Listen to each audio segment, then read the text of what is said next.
Hey guys, welcome back to ThatSamoanGuy, and I'll give you 10 bucks if you can guess whether or not I'm wearing pants right now. I've got to confess before I start that I actually saw the Avengers Thursday night. Review is going up on Saturday. I'm filming it on Saturday and putting it up on Saturday because I honestly had to say... Okay, I'm sorry this has to come off. If you're able to do anything wearing one of these, that in and of itself is a superpower. I apologize for the lack of updates lately. There hasn't been very many reviews in a couple weeks. Honestly, I've been going through a lot. Oh boy, I love the internet. All this endless information and entertainment at the tip of my fingertips. I could sit here all day just looking and learning and reading and... Every night in my dreams, I see you. So I have a confession to make. This review is going up a little bit later because I had to sit and think for a little while about how exactly I felt about this movie. My immediate emotion coming out of it was that I really liked it. But there was something poking me in the back of my mind that I couldn't quite figure out what it was, and I just had to sit and think for a little while, try and figure out what that was. Ow! Ow! What the f... Ow, what is that? Huh. No wonder I felt like such a piece of shit lately. Once I got that out of the way, I was able to figure out what it was that was concerning me, but we'll get to that in a minute. The short of it is that it's pretty much exactly what you would come to expect from Marvel movies nowadays. It has the same general feeling as the others, it has the same kind of witty writing to it, it has the same sort of chemistry, the directing is very much the same. Speaking of directing, it is still directed by Joss Whedon, but you wouldn't guess just by looking at it. This is definitely one of the less Joss Whedon-y type movies that he's come out with before. To give some context to what I mean by that, the first Avengers film was most definitely a Joss Whedon movie. You could tell up and down that it was. Every character talked like Mal from Firefly, or like Tony Stark. That was actually one of the problems I had with that movie, is that everybody was a little too comebacky, a little too witty for their own good, except for maybe Thor. You could also tell it was a Joss Whedon movie by his other trademark, which is killing the one character that you love. Not because he's cruel or anything, but just because you love that character. Those two things right there are why I think that it feels like the most watered down Joss Whedon that we've probably seen in quite some time, because the most smart alecky, quippy type character, it's really just kind of contained to Robert Downey Jr.'s Tony Stark, which is honestly probably how it should be. And then the other aspect, being kind of the tragedy portion of the first movie, is also severely watered down in this one. Without giving anything away, the movie doesn't really have a whole lot of stakes. It wants you to believe that there's a lot of stakes, but in the end, not so much. And that kind of leads into the main, that niggling doubt that I had in the back of my mind that I mentioned earlier. That is ultimately kind of what it was, the problem that I had with this. Oh god, I just realized I'm wearing a Batman shirt while talking about Marvel's Avengers. Oh wow. I feel like Bruce Willis in the opening of Die Hard with a Vengeance. Like, I may as well just be shirtless with a sign that says, I hate DC, or I hate Marvel fanboys. Like, ugh. Disclaimer, I totally love the Marvel movies. They're way better than the DC comic movies. DC has no idea how to market any other superhero except for Batman. Hence why the Superman sequel is now all about Batman. They have no idea what they're doing, running around blind in the dark, trying so hard to be the Marvel Universe without being the Marvel Universe that it's pathetic. I mean, again, don't get me wrong. Like, Avengers 2 was great. I actually think see, this is what I come back to. I tried to say the sentence, I liked it more than the first one, but the words stop at my mouth because I feel like I'm lying. Something about it is just overall not as sharp, as clean, or as polished as the first one. It's definitely bigger and badder in like a Michael Jackson's Bad kind of way. It's grander and bigger and everything. It takes everything that you loved about Marvel movies in general, specifically the Avengers, and then multiplies it by 10. And the weird thing is that none of it comes off as messy or forced. It all does like connect naturally. It does feel like a very like a natural web of events that actually have some meaning to them.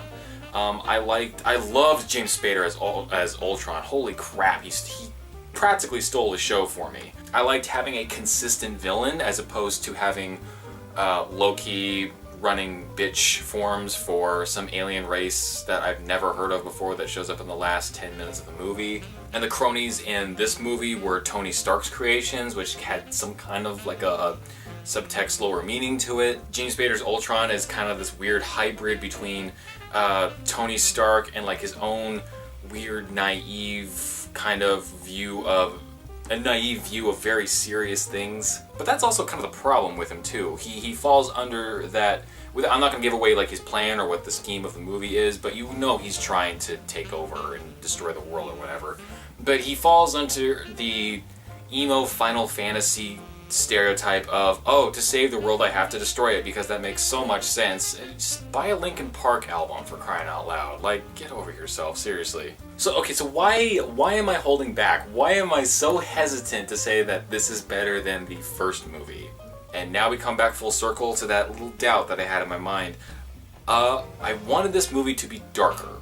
Now, if you want to put forth that the reason I'm hesitating about recommending this over the first one is that I had improper expectations, or I had a certain expectation and the movie didn't meet it, so that automatically makes it bad. You can make that argument if you want, but just kind of naturally from the trailers that they were spinning, they were really pushing for this to be a much darker movie than what we got.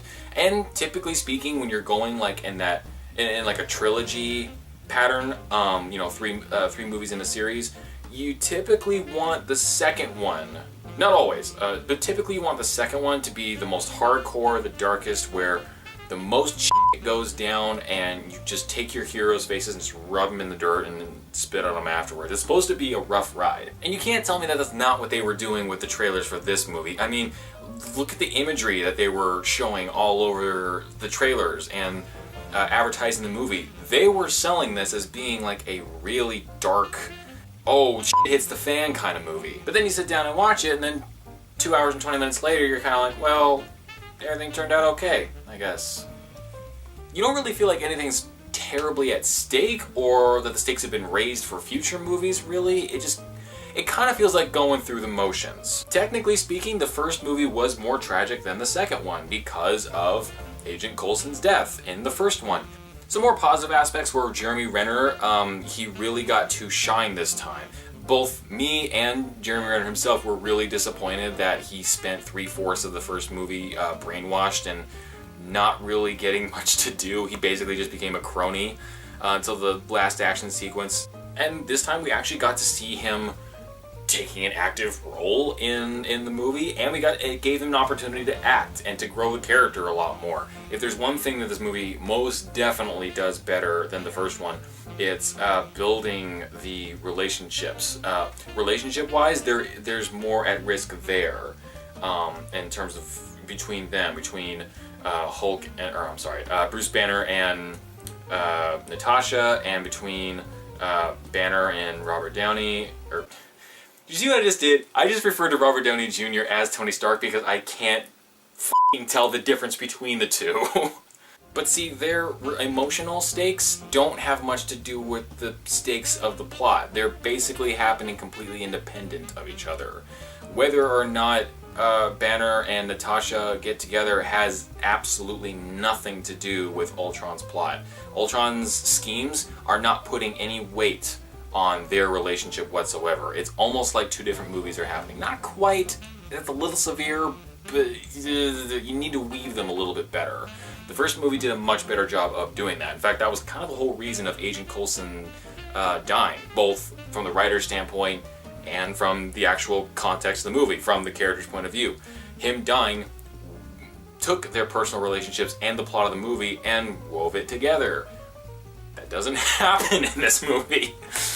New kids, right, we've got new kids. We've got Aaron Taylor Johnson as Quicksilver, and then you've got Samantha Olsen as Scarlet Witch. By the way, Samantha Olsen is amazing.